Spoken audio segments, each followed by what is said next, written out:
Hello, ഞാനൊരു clay ആർട്ടാണ് ചെയ്യുന്നത്. ആദ്യം 2 ക്ലേ എടുക്കുക, അത് ഉരുട്ടി ദിങ്ങനെയാക്കുക. അതിനുശേഷം റോസ് കളർ ക്ലേ ഉരുട്ടി ദിങ്ങനെയാക്കുക. എൻ്റെ കയ്യിൽ പച്ച കളർ ക്ലേ ഇല്ലാത്തത് കാരണം കൊണ്ടാണ് യെല്ലോ കളർ ക്ലേ എടുത്തത്.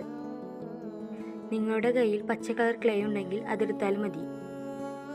അതിനുശേഷം ദിങ്ങനെ ഉരുട്ടണം. റോസ് കളർ ക്ലേ ഉരുട്ടി ഇങ്ങനെയായതിനു ശേഷം അതിലേക്ക് യെല്ലോ കളർ ക്ലേ യോജിപ്പിക്കണം.